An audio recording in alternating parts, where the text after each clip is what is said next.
Tuesday. It is Tuesday, April the 21st, and welcome to another edition of Tuesdays with Tom. So April 21st, hosts several national holidays, most notably National Kindergarten Day. National Kindergarten Day celebrates the birthday of Frederick Wilhelm August Froebel. He was the founder of the first kindergarten in 1837. Remembering my own kindergarten experience, we had a teacher named a lady was named Mayette. I don't know how you spell it. I don't know how she spelled it, but I can tell you she was tough. She held kindergarten in the basement of a church. And did I say she was tough? Man, she was real tough, but you learned. My first day, my parents took me there and left me there. And boy, I cried. And when I started crying, Mayette told my parents to go on about their business. She said, I got him. Don't worry about it. And she did. It was one of my best educational experiences. And after the first few days, I couldn't wait to go to kindergarten every day.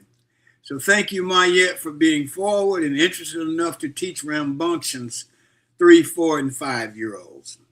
Another observation on this day is National Library Workers Day, observed on this date to appreciate one of my favorite places and groups of people, library staff members.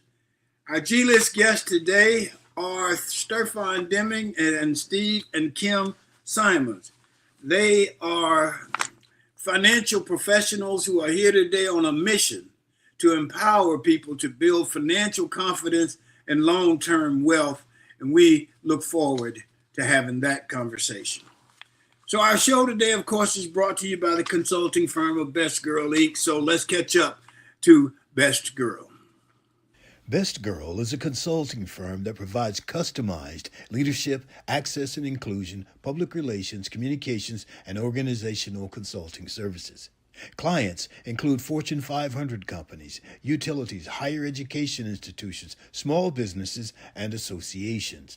Best Girl's team of consultants, led by Joyce Gilly-Gossam, Emily Hedrick, and Sean Jones, partners with business and education clients to promote organizational effectiveness, communication, motivation, and leadership, with always an impact on the bottom line. Best Girl's customized consulting services include strategic planning, corporate communication, executive coaching, fundraising, and economic development. Girl continues to customize a solution that fits your needs. So good morning to Anthony Tedeschi and all the people who are joining us this morning and who are in the chat. Thanks for being with us again. So let's go to the round table and do our round table discussion this morning with Barbara Wallace Edwards and Michael Walker. Good morning, Barbara Wallace Edwards. How are you? Good morning, Mr. Gossam. I'm doing well. How are you this morning? I'm fine. What's going on in your world? Well, Tom, I'm trying to recover from my trip to Mobile. I went to Mobile over the weekend and went to help celebrate my god sister. Celebrated her 70th birthday over the weekend. Had a big celebration given by her children, Loretta Reese. And so we had a wonderful, wonderful time. It was great to see a lot of family and friends. And my brother and sister and I got a chance to spend some quality time together. So it was a great trip. Had a good time. And yeah, and there's a couple of other birthdays that last week that I didn't get a chance to mention. My cousin, William Wallace Smith, better known as Wally, celebrated his birthday on last week. Tony Vines, my dear friend Tony Vines, is celebrating her birthday today. And the princess of Best Girl, Dr. Joyce Gilly-Gossam, celebrated her birthday on Sunday. Happy birthday. Yeah, happy birthday to all of them. She had her birthday on Sunday, and she had a nice time and had a lot of congratulatory remarks from people. So. Wonderful. She deserves it. Yeah, she appreciates it. Morning, Michael Walker. How you doing, buddy? Good morning, TG. I'm doing well. Barbara, how are you this morning? Doing fine, sir. And how are you? I am doing well also. And Michael, I think you're out in the West somewhere this morning, aren't you? Yes, I'm out here in Vegas, as they say. All Viva right. Las Vegas. Um, Michael Corleone asked me to come out here and talk to Fredo. You know, I had to come out here and You got to have a get Fredo conversation. straight. I was Yeah, gonna say, Michael, you got some work to do. I know it. I know it. The Gambino family, they're all trying to move to AI and bring it into organized crime. And so Mm. that's what Corleone wants to do. Fredo don't want to get with the program. You got your work cut out for you. I had a guy who actually, you, Barbara, are all Auburn alums. This guy was an Auburn alum, and he was in the television business. And I had invited him when I was living in Birmingham. I invited him to Birmingham to speak at the Rotary Club, and he at the last minute he couldn't come. And so the way the Rotary Club worked at that time was if you invited somebody and they couldn't come, then you had to give the speech. Oh, And wow. so I gave the speech, but he owed me then. And so he called me up later and he gave me 2 tickets to the Mike Tyson fight in Las Vegas, his first fight when he got out of prison. Wow. And man, that was an incredible night. He gave us these incredible tickets. And Pamela Anderson, James Caan, Al Pacino were all sitting right around us and stuff. And people were bringing us stuff. It was a heck of a night. That was my last, I had been to Vegas once or twice after that. But that was just a great and wonderful Vegas trip. And I have to tell you this part. So I called my friend Roy Shivers out there, and Roy ran the World League team in Birmingham. And Roy, I said, Roy, I got 2 tickets. If I give you a ticket, can I stay at your house? And he said, come on. And so Roy and I went to the fight. But Don King had this big party before, after the fight, before, I don't know what it was. But anyway, Roy has these 2 beautiful daughters. And so we took his daughters with us so everybody could see us with these 2 beautiful young women. And there were a lot of NBA players, young basketball guys in there. As soon as we got in there, those girls left us, man. I said, Roy, where'd they go? He said, I don't know, man. They didn't want to be with us anyway. That's my Las Vegas story. It was a great time. So what's happening with you, Michael, besides being in Vegas? What you doing in Vegas? Well, I just came out for a meeting. There's a large meeting here called Medicarians, and it's an association that focuses on people that are Medicaid age and what have you, like that, and bringing people up to date about what's going on with rules and regulations with Medicare. So I had to come out for a meeting. I'm meeting with some people. So it was just a quick turnaround meeting. Flew out yesterday. I fly back tomorrow. So Okay, yeah, just trying to handle business. Yeah. Okay. You gonna get a chance to visit in the casinos while you're out there, Michael? Well, I mean, you can't walk through the lobby without seeing casinos, the Yeah, I was gonna machines. say you can't walk through the airport without seeing some machines. Yeah, as so. soon as that happened yesterday. As soon as I got off the plane and walked into the airport, there were the machines. Right there. I'm like, Oh, here they they're go. right there. And people just standing there doing it. So it's everywhere you go, They want to take your first and your last. So, coming in and going out, they want you to put some money in those machines. That's right. I'm telling you, man, and getting here and checking into the hotel, it drove me nuts. There were only 2 people at the desk. It took about an hour just to check in. Are you serious? I'm serious. That many people in line? A bunch of people in the line, and it was just 2 attendants checking people in. It took me almost an hour to get to my room, and then I get here and I'm trying to get ready for today and do some work, and couldn't find the passcode for the internet. So I call on the phone. No answer. Let me switch you over. No, I'm gonna switch you over to the internet supporter and all that. Hang up. Did it 2 times. And hung up. By now I'm you know how I am. I'm kind of short-tempered with that. Right. So I said, okay, let me just go downstairs to the front desk. When I get down there, They have like 10 terminals for automatic check-in and check-out. It's lined up. And they got one little lady there, and then the other two people down there lined up. I'm like, this place is nuts, you know. And I finally got one lady that was passing by to sneak in the back, and I said, I just want to get the password to the internet. She said, okay, what's your last name and your room number? And I gave it to her. And I'm sitting there waiting on her. She says, well, that's it. I said, that's the password? I said, well, why didn't somebody tell me this? Right. I don't know. She goes, I don't know. And she took off. Oh, man. That's frustrating. Oh, yeah. wow. Well, at least you got to talk to somebody. Right. Yeah. You don't get to talk to anybody. I was going to say, when he said he kept calling, I'm thinking, man, a lot of times you don't even get an answer. Yeah. I know. I was trying to call a retail establishment on Sunday afternoon to find out what time they close, and I couldn't get anybody answers. So I'm thinking, well, maybe they're closed.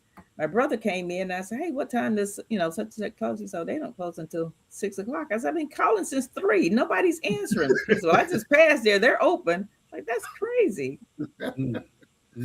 Hey, thinking and talking about crazy, have you heard about the 11 scientists that have disappeared over the last couple of years? I heard something about that, but I don't know any details. Go ahead. Of them? Yeah. These are scientists that have high level of security and involvement in like our space programs, our nuclear energy programs for defense, and all of this type of stuff. And since 2022, they have either been disappearing, and some of them supposedly committed suicide, and some of them, were just killed. So there's a lot of, and now it's kind of stories getting some traction. They've been trying to keep it down low, and so Trump was asked about it, and he was like, well, we're going to have to look into that and stuff. There are conspiracy theories out there that are saying that it could be, of course, it's going to be Russia, China, or whatever. But let me just put it this way, our adversaries that are trying to, take out the people that give us our superiority when it comes to that type of stuff, to level the playing field, and you remember not too long ago, I think it was in Cuba, where the Americans were at this building where they were working down, and this sound kept coming in and it affected their brains and they were having headaches, stuff like that. Okay, so you never know, but that's very interesting and these people, they would just vanish without their cell phones or anything like that, which was highly unlikely. That is unusual.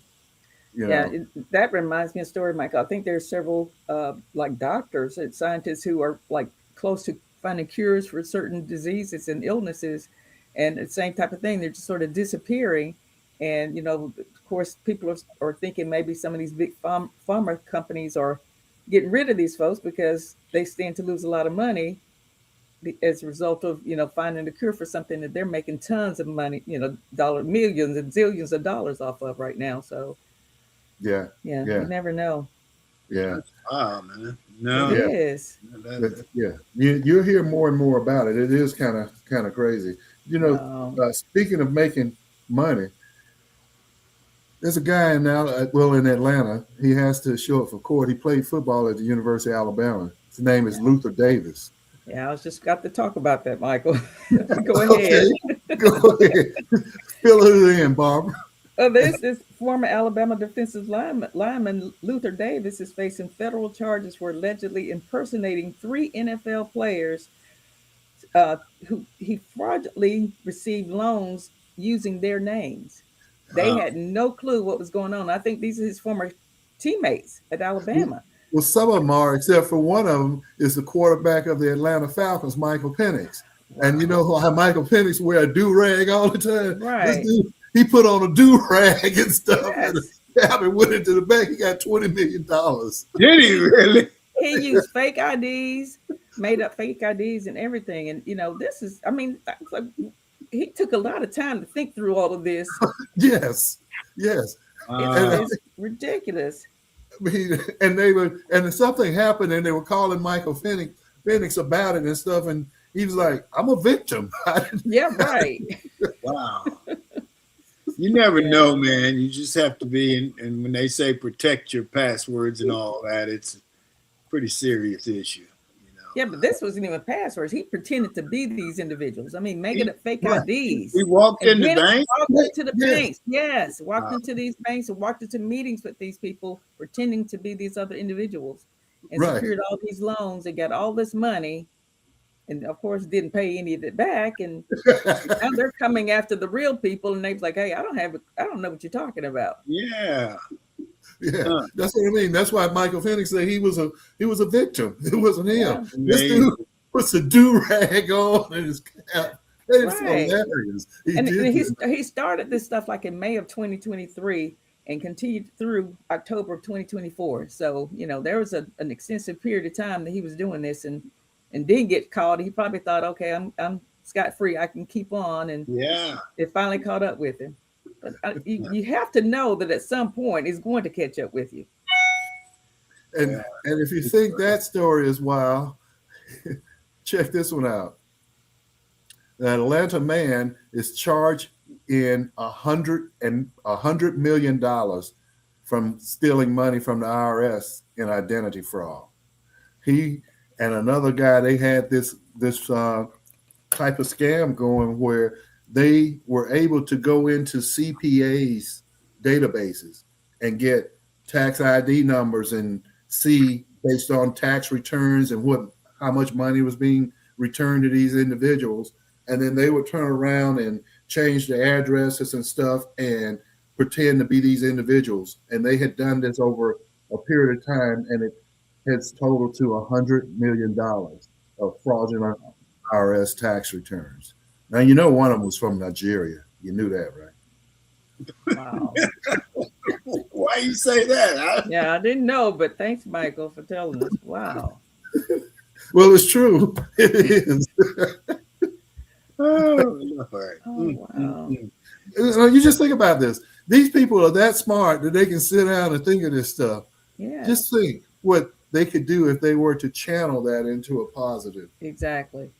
direction. And that's what most criminals are. They're really smart. They just channel it the wrong way. Some of them are smart. Some of them, Yeah. if you ever Some of watch them- Forensic Files, those people aren't very smart at all. They go buy the gun on Monday and shoot the person on Tuesday. And And leave notes out all along the way. Yes.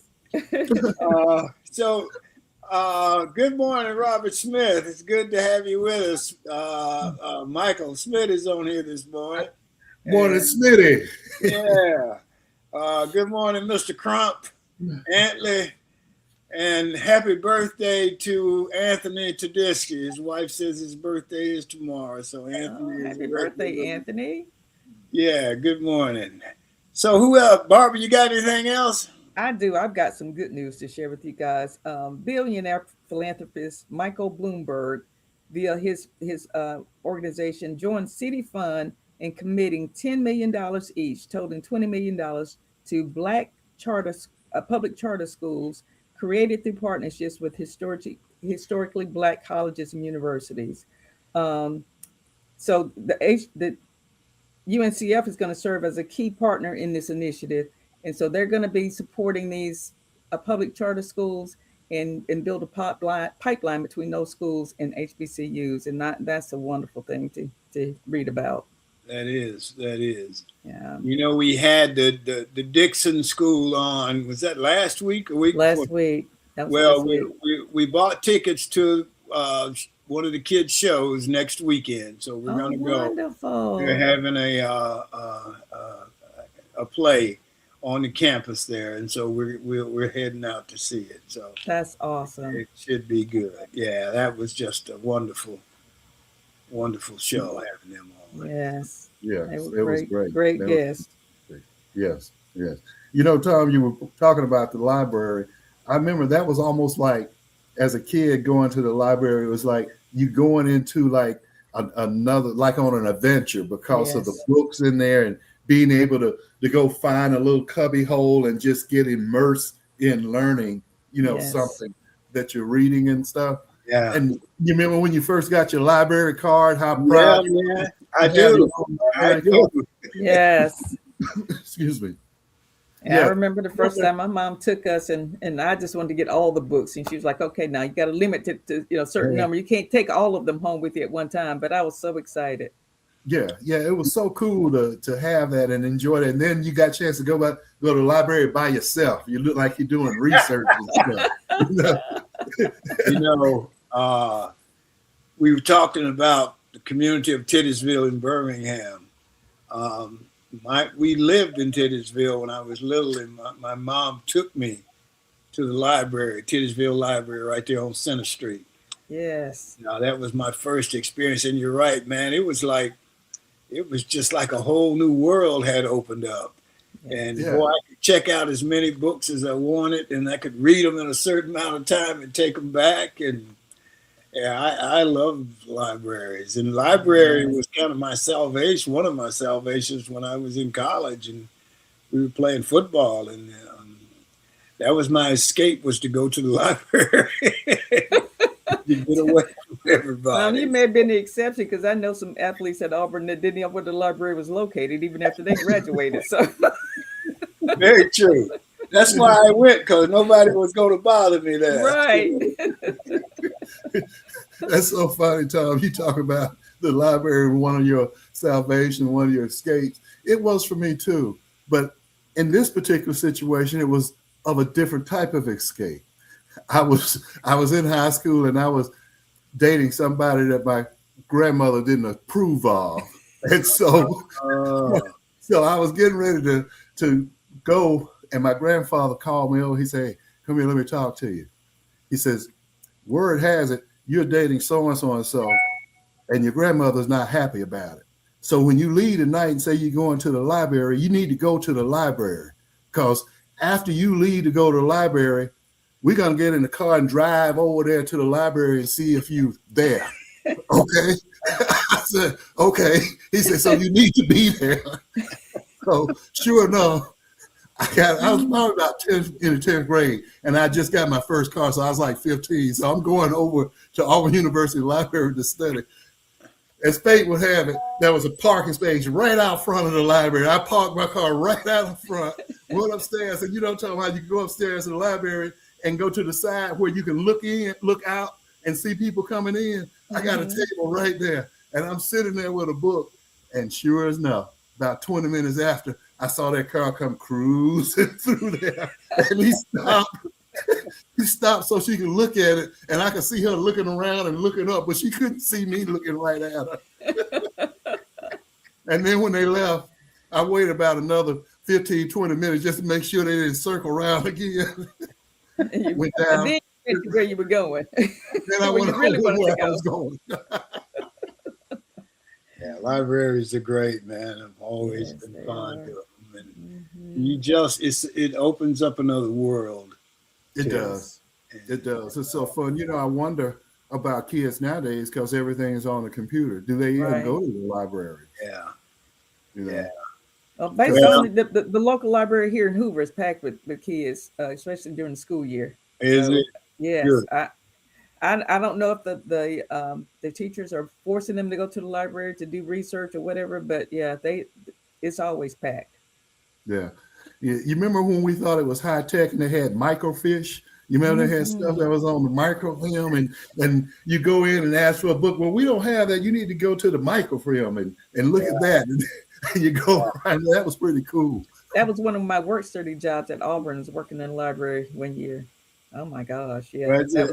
That was before all the technology, and trying to put all those books back on the shelves and all the microfiche and oh my goodness. Yeah. That was a tough job. Lots of work. We had a library at my elementary school and at my high school, and we had I found this series of books called the Rover Boys, and the Rover Boys, Tom, Dick, and Sam, they were brothers, and they always had all these adventures, man. The Rover Boys out west, the Rover Boys in Europe, the Rover Boys in the Midwest. Rover Boys was doing everything and going everywhere. And I told my folks, I said, I'm going to be a Rover Boy when I grow up. I want to have adventures like that. So, and I've come close. So, Yes, that's great. but yeah, libraries are great, man. So let's see. You guys got anything else before we move on? That's it for me. No. Okay. Well, let's go to Sean. She's got a minute, and then we'll come back with our G-list guest. Sean, you got a minute for us out there?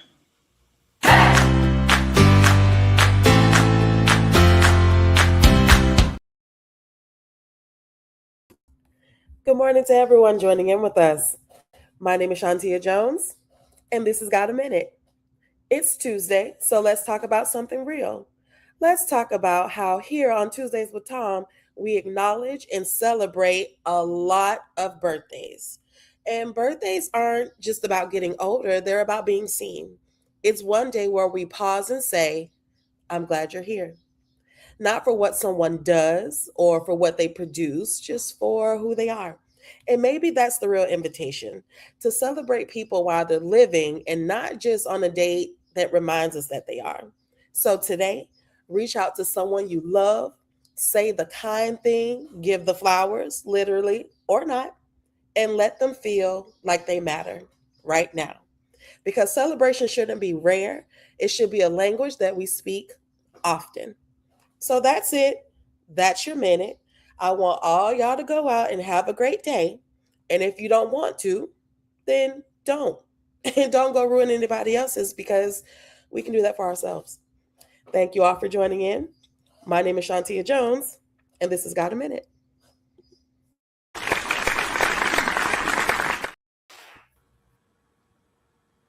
As usual, that was great. Yes. Appreciate what you do. So let's go to the G list now. Hollywood's got the A list, and here on Tuesdays with Tom, we have the G list.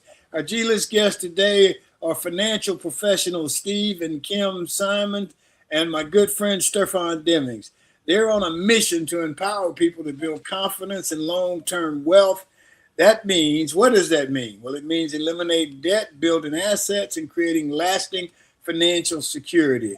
Through retirement planning, asset protection, and financial education, they're bringing clarity and purpose to everyday financial decisions. So let's welcome our G-list guests, Steve, Kim, and Sterfon. Good morning. Good morning. Good morning. Thank you very much. And how you guys doing? Doing good. Doing good. Good. You know, Mr. Gossman, I just want to say real quick, you know, I was listening to what you were saying in regards to the Rover Boys. And I really like that, because that's what we want to do. You know, both Kim, myself, and Sterfon, because we're in the financial services industry, we really want to help people to go on adventure, right? That's we want to with our finance. We want to help people to go on an adventure. So thank you so much for providing that information. So why don't you give us an overview of you, and then we'll get to the particular questions. Yes, sir. Well, first of all, Tom, you know, I'm putting on a different hat. Yes. These have been great mentors for me. As you know, how our industry has changed so much recently. A lot of productions are going overseas now. So in the semi-retirement phase, I was looking for some alternatives, and they were showing me how I could actually benefit myself and help other people. They came with me to help establish for my family some wealth preservation and estate planning, and you know, just showed me how I could get an education and help other people also. So I'm following their lead now. Good deal. Good deal. Well, let's explain a little bit more. When Sterfon say our industry has changed, Sterfon has been in the movie and television business for longer than I was, and we did a lot of we worked on a lot of shows together, had a lot of fun. Sterfon did hair and did a lot of the stars' hair and stuff, and one of our good friends, Alfred Woodard, and just whomever. We had a good time, and we both decided about the same time that we retired ourselves, and, and move back. So, Barbara, you got a question for the people? I do, Mr. and Mrs. Simmons. Thank you so much for joining us this morning. How did you all get started in the financial services business? Well, I was in financial services in the San Francisco Bay Area, but more on the real estate side. And as I was helping people to get into a position where they can purchase a home, I started to realize that people just had no knowledge of how to make their money work for them, the right things to do, how to build wealth. So I decided I really want to help people do this, and especially because the experience that we had in our family, we weren't learning this in school. No one was volunteering to teach us. So how do we get the information we need? I really want to be a part of the financial industry so I could educate and empower. Awesome. Okay. Okay. Go ahead, Michael. Let me ask you, and either one of you can answer this question, or maybe each of you can take one of them. What are the 3 rules of money? I'll start with rule number 1 is compound interest. That is the money growing itself. Everyone's money should be earning compound interest. We work hard for the money really should be working for us. We'll talk about that a little bit more too. And another one is dealing with taxes. I mean, all of us just have to deal with taxes just recently. We don't want to have to deal with it, but hey, it's there. So that's one of the other ones. And learning to save. I'm sorry, say that again. I said learning to save. Okay. Got it. You know, I was telling Sterfon the other day, and Michael, I'll be back to you in just a minute. When I was in high school, man, we had high school banking at our high school. You could go every Thursday, you could go in homeroom and you could save your money. And, you know, all of us who from Alabama remember Dr. A.J. Gaston, who had that saying, a part of all you earn is yours to keep. And so he always talked about saving 10% of everything that you earned, basically, so that at the end of the day, you know, sometimes people make a lot of money, but they don't have any at the end of the day for whatever reason. So, Michael, go ahead. Well, I was going to also bring into this, and I'm sure you guys can expound upon this, is the lack of knowledge, especially in some underserved communities, about how to use insurance as a way to build wealth. That is so true. If I can step back just one bit there to what Mr. Gossman just mentioned just a minute ago in regards to, you know, going to the bank, right? All of us have been trained and taught that saving money, go to the bank, which is a good thing. But none of us have been taught the importance of making our money work for us, making our money grow. You know, that's what we need to learn and help people. And that's why I joined my wife in the financial service industry, because we wanted to help people, like she mentioned, to empower them so that they can see ways in which they can make their money grow and work in their behalf.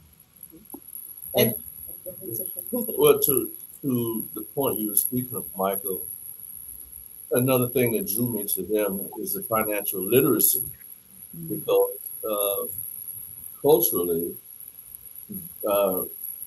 those things weren't just given to us through the family. You know, I thought about my grandfather, whereas he knew how to take care of his family, but I never forget the day I saw someone bring a paper for him to sign, and he just made an X. I never knew my grandfather was illiterate, you know. So it's the same way when it comes to finances. So many of us are not trained and taught as younger people how to take care of our money. So there again is where they come in to help us. And to your question, Michael, a lot of people, when they think of life insurance, they think death. Death is synonymous with life insurance in their mind. However, that is not how the wealthy view it. The wealthy view it as a financial vehicle. The Rockefellers have used forms of life insurance and trust to keep the wealth in their family for 7 generations. Ray Kroc built McDonald's with money from a life insurance policy. Walt Disney built Disneyland with money from a life insurance policy. So wealthy people, they view it as wealth. They view it as generational wealth, but also personal wealth because it's a financial vehicle. Just have to know how to use it. I call it the Swiss Army knife. It can be used in so many different ways, whereas most people only know the one way to use it. Right. I think a lot of people, people brag about how much money they make. That doesn't necessarily mean that's how much money you keep. Right. Right. Exactly. Exactly. And a lot of times death is a topic no one wants to talk about it. We hate to talk about it. But you think about it, someone wants their family to be wealthy, but they don't feel they can do it. A lot of cultures, they realize I'll let the life insurance company make my family wealthy. I'll give them a little bit while I'm alive, or maybe more than a little bit. But when I'm gone, they can be the ones that make my family wealthy. They can give my family 500,000, a million, put that in a trust and create generational wealth with it. There's so many different ways to use it as a financial vehicle. Huge. Talk about generational wealth. You Yes. guys, one of Mhm. you guys talk about that? Yeah. So one way to start that is, you hear people talk about, generational wealth. How can we build or start generational wealth? But one big thing that is huge with families is they feel that, well, if I have a will, then everything is going to be okay. Well, a will is just instructions to the court for you to go to probate, right? So probate is going to cost you anywhere from $15,000 plus.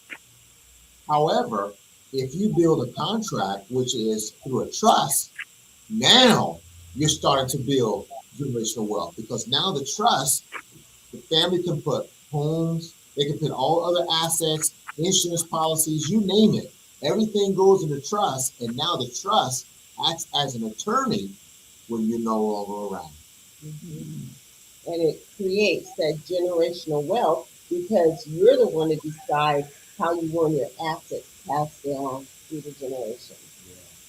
It's funny, I'll give a little experience. This past weekend, my wife and I had an opportunity to kind of talk to a couple in regards to how they can build generational wealth for their grandchildren. And they didn't know that built inside the trust, they can set instructions for those children based upon age. So the idea is not to give an 18-year-old $250,000, right? Because where's the money going to go? It's New going car. to, First thing will be a new car. it's going Right. to be car. Where are those Nikes? Where are those Nikes? Yeah, I was gonna say new Jordans or something. Yes, ma'am. Yes, ma'am. So the idea was inside the trust, the family is now setting certain ages and certain times when the children are going to start receiving funds from the trust. That's how you also build generational wealth, so that the family does not exploit the money all at once. And that's something that, again, with my son, now I'm learning and I know people do what they know. Mhm. My grandfather, based on his father, who was a former slave, did the best he could.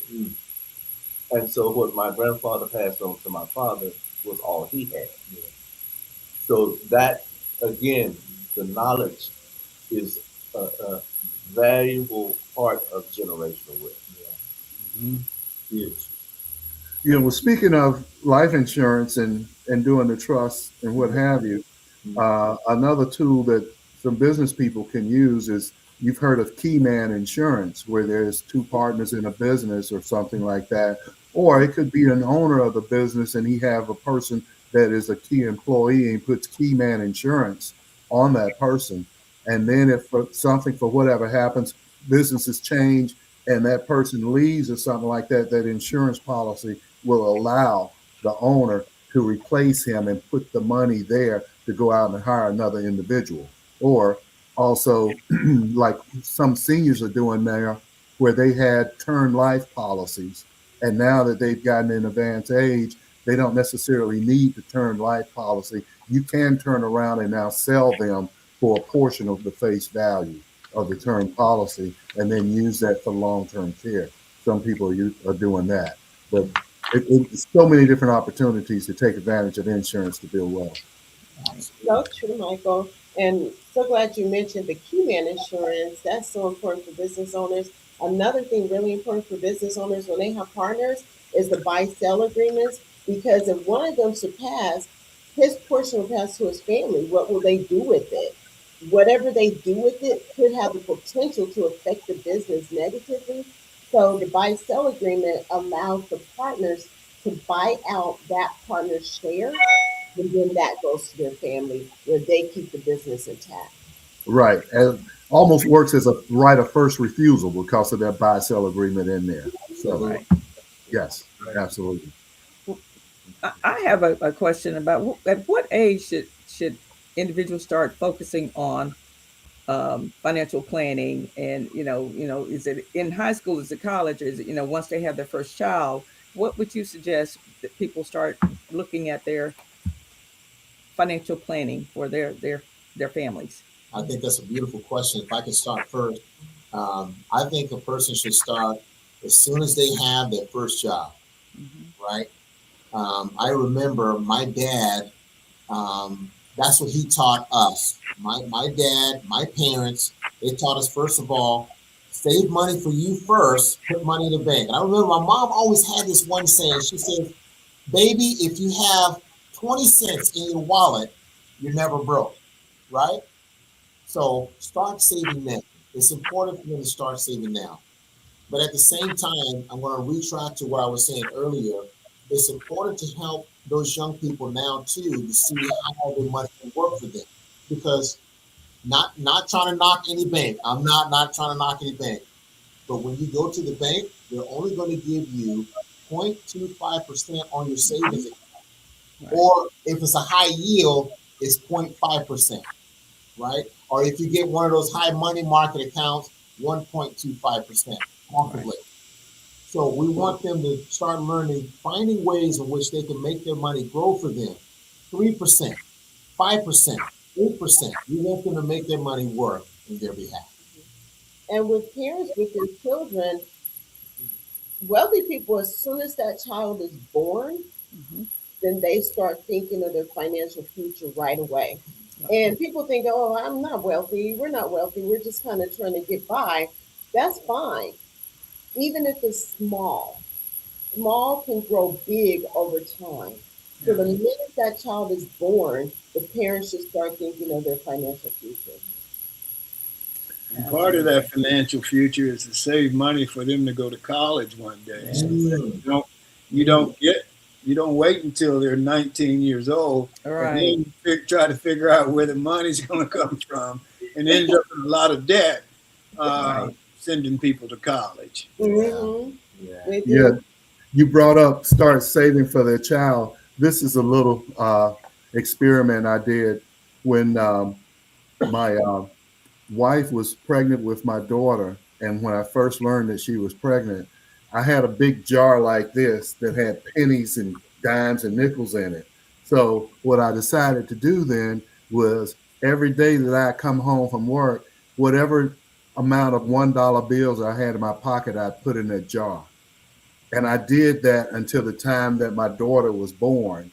And then by the time she was born, I had saved up exactly $1,100 in $1 bills for her to start. And I did the same thing with my son. But when relatives would say, okay, well, we want to buy the baby something, I say, buy a savings bond or just give money. And I continue to do that. So by the time each one of them were born, they came into the world with some money in it on their hands. Yeah. Beautiful. So can you got advice for people on terms of what are good investments? I know real estate's a great investment. You buy a house, it's going to make money for you over the years. But do you have that type of advice for people who are on with us this morning? So the type of investment that's good for the person does depend on the person. It really is. There's no general way to say it, but definitely real estate. The real estate appreciates, especially if they keep it in good shape and they treat it like an investment. Your home is your biggest investment. Treat it like an investment. For most people, they're not going to get an investment bigger than their home. Treat it like an investment. If they don't treat it like an investment, then it can actually start to lose some of its value. So real estate is great. We know in the world we're living in right now, just think what's taking off. What is the hugest thing taking off right now that is exploding worldwide? We all know what that is. So that would be a great way to invest because we know it's not going away. It's just going to get bigger, and that's technology, and especially technology that supports AI right now. You mean A1 steak sauce? Too, with a ribeye. AI. I always pronounce it owl.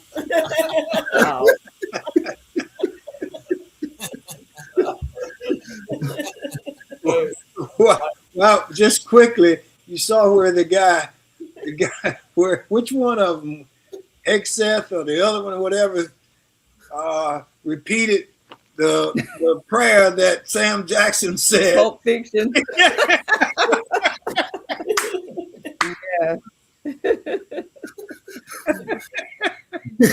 And these are the best and the brightest, right? That's scary. That's scary. Nobody would know it,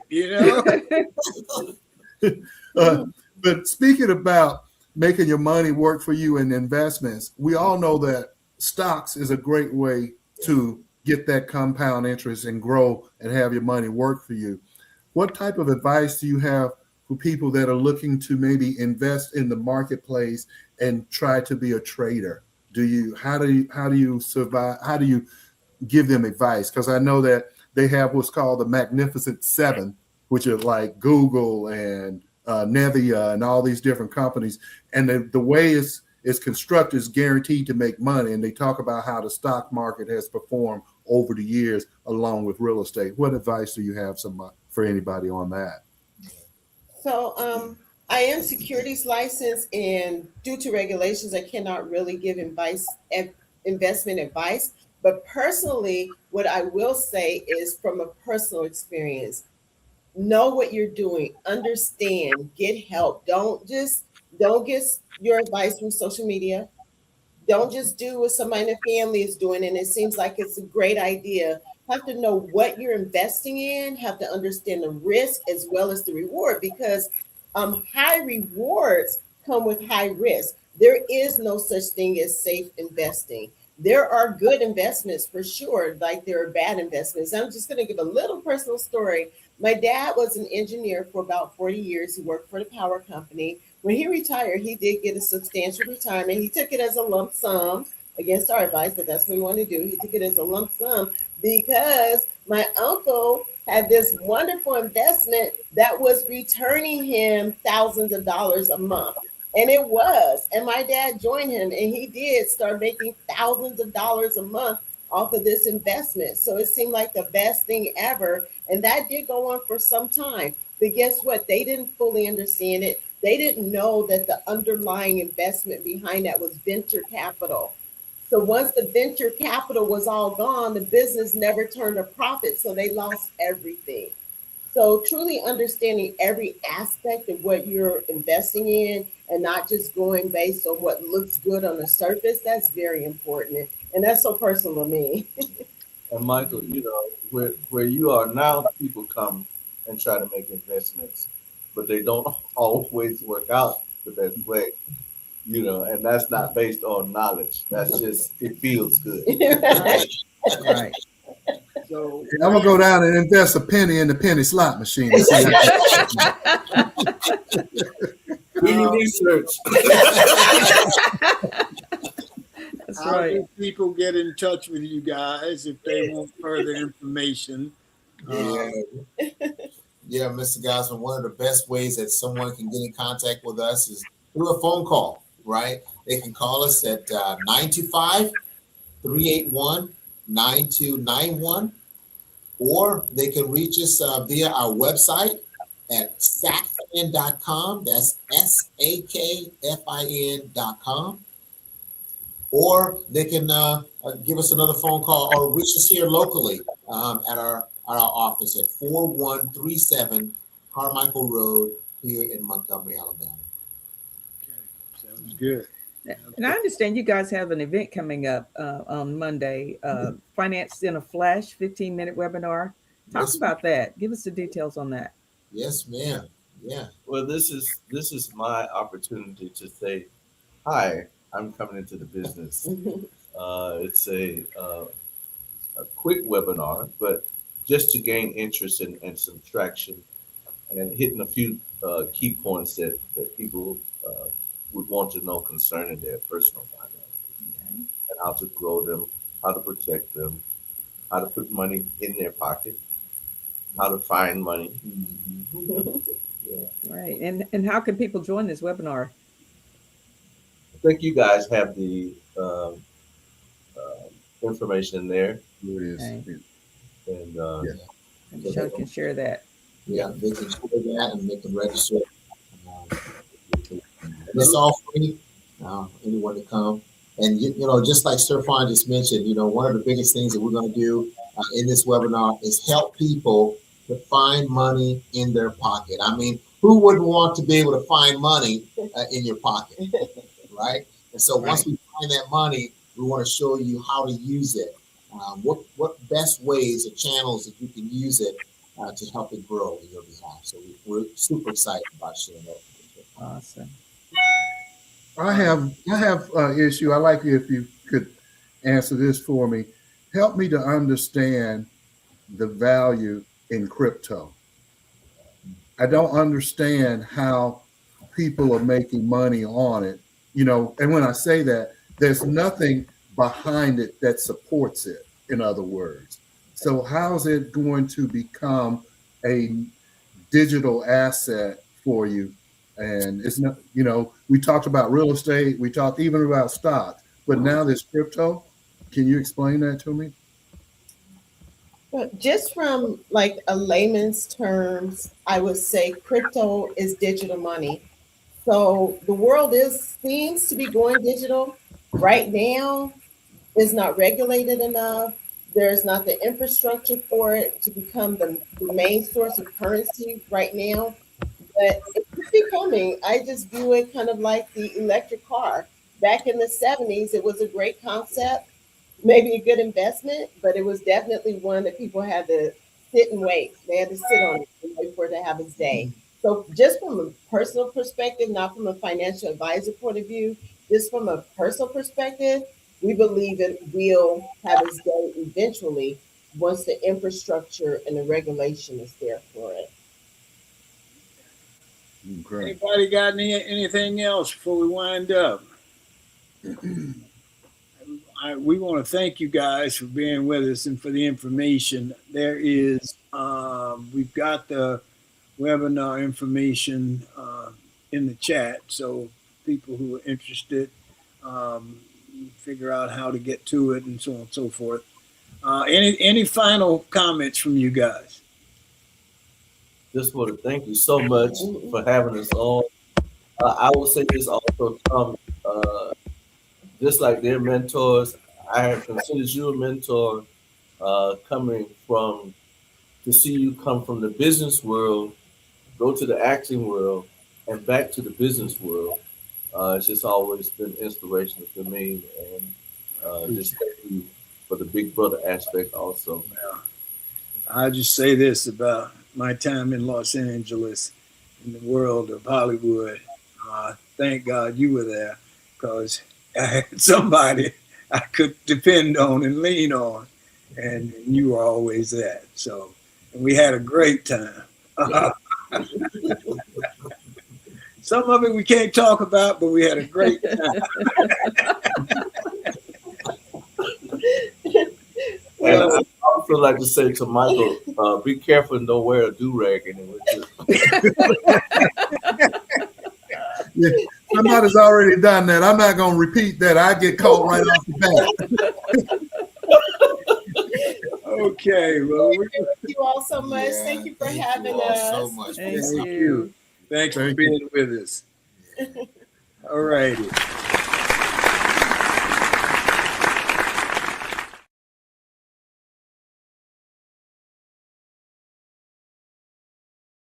I've been trying to get you to come on with us now. So I'm going to call you again. Hopefully you can schedule with us and come on, because you were one of the first entrepreneurs that I knew personally, and we're always hustling, always making money, and you inspired a lot of us. So we'd love to have you on, man. So my closing comment for today, or as I see it, is about history. You know, you can run from it. People can say today, but don't talk about it. You can lie about it, or you can dodge it. But truth always finds a way to come out. And as in the story of Mary Jane Mae West. Mae West was a famous American actress, top of the line. This was like in the 30s and 40s. She was a singer, a comedian, a screenwriter, and a playwright, and her career spanned more than 7 decades. She was recognized as a prominent sex symbol of her time. She was known for portraying sexually confident characters and for her use of double entendres, often deliver her lines in a distinctive contralto voice. West began performing in vaudeville and on stage in New York City. Mae was not afraid to stand out from the crowd. She exhibited that in her relationship with Albert Chalky Wright. West, the iconic Hollywood star, shared a close, long-term personal relationship with African-American featherweight boxing champion Albert Chalky Wright during the 30s and 40s. Their bond, often seen as a courageous defiance of segregation, involved Wright acting as a confidant, a protector, and a lover, and a live-in frequent companion to Mae West. I didn't know about that. Anyway, that's our show for today. We want to thank the audience. We appreciate you. Thank our G-list guests, the Simmons, and my good friend Sterfon Demings. Thank our sponsor, Best Girl Inc. Thanks again to the TWT team, Barbara, Sean, Emily, and Michael and Joyce. And as always, a special thanks to you, the audience. And that's it for this April 21st in the year of 2026. Remember, a day without a smile is a day wasted. You got an extra smile, give it to somebody. It just might make their day. Enjoy yourself. Make every day count. Stay safe. Don't let a day go by that you don't take the time to make your life or somebody else's life better. Stay safe. Blessings. Peace.